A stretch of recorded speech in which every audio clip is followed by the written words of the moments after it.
I'm Anne, and today I'm going to be bringing you my November wrap up. So in the month of November, I actually didn't get to read a lot, which is quite strange.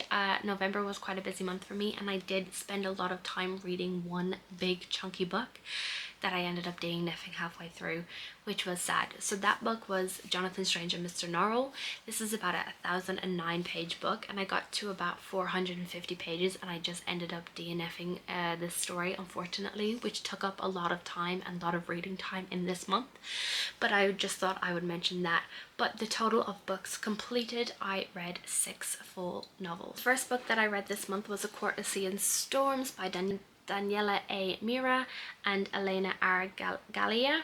So this is a Legends of Love series. This is number 2, but it can be read as a standalone, and this is a dark Little Mermaid retelling. So we are following Elayna. She is her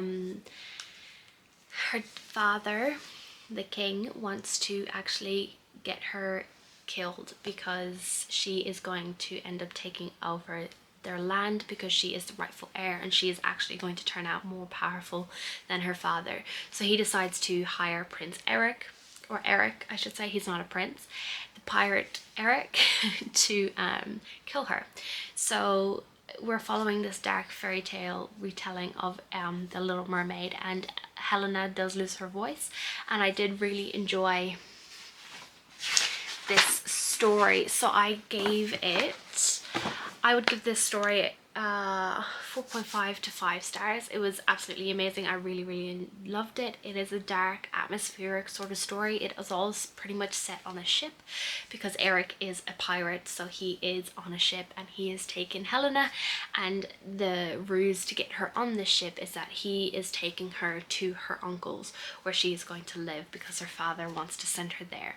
She doesn't know that he is going to assassinate her, so she is on this journey thinking nothing too much of it. So this is very dark. There is some trigger warnings. There is attempted SA, there's mentions of murder, there's mentions of sexual assault, all of that sort of thing. So if you are any of that triggers you, I definitely suggest that you should check those trigger warnings out. So this is an enemies to lovers. So as you can tell, Eric has to kill her and she doesn't know that. So they kind of get the banter is quite hilarious in this. They are quite they banter back and forth, they fight with each other because Elayna wants freedom on this ship. She wants to be able to go do things, she wants to read, she wants to do all this sort of thing, and he doesn't want anything to do with it. He just wants her to go to the bottom of the ship and stay there until he has to kill her, because he really doesn't want to do this, but because of a deal that he has with the king, sort of he has to do it. And it has some really cool fantastical elements. So there is magic, obviously, because this is Ariel, there's people who live in the water, and then we also have these technological advances within this society which are quite modern. So how Elayna and Eric actually used to communicate with each other is because her voice had to get taken so she could get legs, is through a mobile phone. Like, they text each other, which I thought was really cool. So this is a dual point of view, so we get to see Elayna's side and we also get to see Eric's side and kind of their journey as they go through the story, and the tension that kind of ramps up, and the banter and all of that, and we can kind of see how much they infuriate each other but how they're actually really attracted to each other too. So this was such a great story, and I'm so glad that I actually got an arc of this and was able to put a review up on Amazon for these authors and help them with their advertising for this book. So if you're looking for a dark fairy tale retelling or the Little Mermaid retelling, this is one that you definitely should check out. The next book that I picked up and finished in the month of November was The Changeling by Lavalle, and unfortunately I've given this 2 stars. So this is a literary horror novel following Apollo. He has been abandoned by his father for many years, and there is left with this box that has all of these little keepsakes in it, and Apollo is obsessed with these sort of things. And then he becomes married, he ends up with a child, his wife is pregnant, and they have this child. And soon the stress of having a child on these new parents, you can see them start to get tired and worn out and aggravated and snappy and things like that. And it looks like Apollo's partner Emma is coming down with postpartum depression. And Unfortunately, this postpartum depression turns into something very horrific, where she brutally murders her child, and it is quite gruesome. It's quite scary to read, but then it takes this fantastical sort of turn, and Apollo, once she has murdered her child, she disappears, and Apollo is on this journey trying to find her, and it takes this weird, confusing, convoluted, fantastical turn that just didn't make sense to me. The story was very drawn out, and a lot of things were going on that I just didn't really understand, honestly. Like, they went to this island where these people were like running away, and they were staying in this island because all of these mothers believed that their children were changelings, and then there's all this crazy stuff that's going on, and I just didn't. His writing was great, it was intriguing, and I was very intrigued to see what was going to happen, but as we hit the midpoint and things started to kick off and start getting very confusing, I just didn't understand what was happening.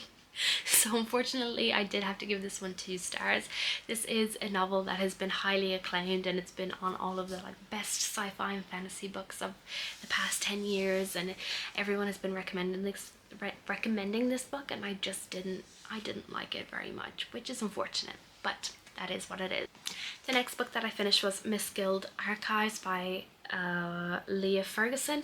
This is a fun, quick-paced paranormal kind of romance with a hint of murder mystery thrown in there. So Parker, our main character, is on her honeymoon. She has just gotten married, and then her partner gets murdered, and she is on this journey of trying to figure out what the hell is going on.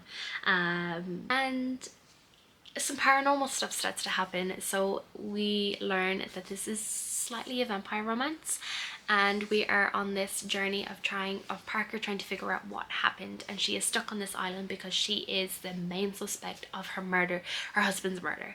And this is fun. It was quick paced. You kind of can sit down and fly through it very quickly, but I did find that the characters weren't developed as much as I liked it. Things just kind of skipped forward a bunch. So one minute we were in the kitchen, the next minute we were out going for a run, and it just moved quite quickly through the scenes. There was no seamless sort of writing in some seamless movements between the scenes, and I just did find that it was quite fast-paced, slow going, and it was really engaging, and I had a fun time. But honestly, I completely forgot that I read this book in November, and I just looked back on my Goodreads and was like, oh wow, I only read this at the start of the month, and I just don't really remember a lot about it, unfortunately. But it was fun, and I definitely would pick up more from this author. I just do think that a little bit of tightening with the writing and the editing would have been much better, but I had a lot of fun with it anyway. The next book that I read was The Barefoot Investor by Scott Pape. This is the only money guide you'll ever need. So this is a non-fiction, and it's just basically going through and figuring out your finances, how to set up your different types of buckets, and just learning how to use your money for you instead of just spending all this money, how your money can work for you instead of against you. And I had a good time reading this. I read a lot. I just kind of took it day by day, read a little bit here and there, and it just I just finished it in November when I started it back in October. So this is just helping us trying to sort out our financial future, making sure that we have goals, and making sure that our money is going into the things that we actually want it to go to, instead of it just flitting away, because you know that happens all the time. So this is a good one. I won't really talk too much about it, but I had a good time with it, and it is based by it's an author from Australia, so a lot of it is Australia money focused, but I think you will get a lot of tips and tricks out of this, especially if you're just looking for how to organize your money and the basics of sorting out different accounts and investing and things like that. So that was a good one. The next book that I read, and I will be uploading a vlog where this book is featured in it, is All the Light We Cannot See by Anthony Doerr. This is a historical fiction, World War II historical fiction, where we're following 2 young children at the beginning of this novel. We're following Marie and we're following Werner, and Marie is a young French girl who has suddenly become blind, and she is trying to learn how to live her life by while being blind and try and figure out how to get around, how to learn, how to read, do all that sort of thing again. And then we're following Werner, who's a young German boy who is in the foster care facility, and how he has learned how to love engineering and how he's become very smart, and he gets snapped up by the Hitler Youth and he is on the side of the Germans. So this is a story where we're following these two characters in a dual point of view story, and we're following them right up until after the war. So we're following Werner and Marie as they are learning about the war, figuring things out, and then we're seeing them through the war and then a little bit after the war as well. So this is set in World War II. Obviously, I didn't love this book, but I didn't hate this book either. I had a good time reading it. It did take me quite a while. I have annotated it quite a bit, as you can see, because I did like this different types of things within this story. I found it slow going, but once we hit the war side of things, it kind of moved at a quicker pace, which I enjoyed that little bit more. But I am a huge history nerd, so seeing things like the German propaganda and the slow takeover of the Germans and the Nazis over Germany was really, really interesting, and how we hear about the different takeovers and different things from the different sides of the war. So we see the people who are talking about Germany, we see the Germans talk about Germany and how they're taking over different places, and then we also see the French opinion on that, because we are following a side of the French as well. Now this story is very slow moving, as I mentioned, but it is heartbreaking. Honestly, the amount of pain and suffering within the story is hard to see, and especially the end of the story was quite hard to read. I always find with historical fiction, at the end there's always something so hard to read. Like one of the books that I read many years ago, In the Warsaw Ghetto, was so hard to read, and it has branded into my brain for what happened at the end of that novel. And this, I think, is going to be the same. What happened at the end of this was truly heartbreaking and really sad. But although there was a lot of sadness to this story, at the end there was a lot of hope and a lot of healing that happened within this story. So although it's hard to read, it's also an important story to read, because I do believe that seeing the perspective and knowing about World War II and making sure that we don't forget that this thing, although the story is fiction, it's based on true events, and making sure that no one forgets what happened within World War II and the mass genocide that happened there. And as we are seeing now, we are seeing mass genocide within our world right now, and it's important that we're reading books like this, learning about genocide, and making sure that we're trying to do everything we can to stop this from happening. And yeah, so that was something that was not something that I loved, but not something that I hated too. It was pretty in the middle, so I would think I would give it about a 3-star, and I did enjoy it, and I think it will stick with me. And the last book that I finished in November was 10,000 Doors of January by Alix Harrow. This is going to be in the same vlog as All the Light We Cannot See. It's a vlog where I'm reading from my shelves, and I'll link it down below once it is uploaded. I shouldn't be too long before it's uploaded, because I'm almost finished the last book. But this is 10,000 Doors of January by Alix Harrow. This is a book that's been sitting on my shelf since 2019. This is Alix Harrow's debut novel, and this is about a girl, January. She comes across a magical door, and she goes on an adventure trying to figure out what this door is about and why it is that way. So this was such a beautiful story. As you can see, I tabbed this book up. This is a 5-star read for me. It's going to be one of my favorite books of the year, and I'm so gutted that I didn't read this many years ago when it's been sitting on my shelves.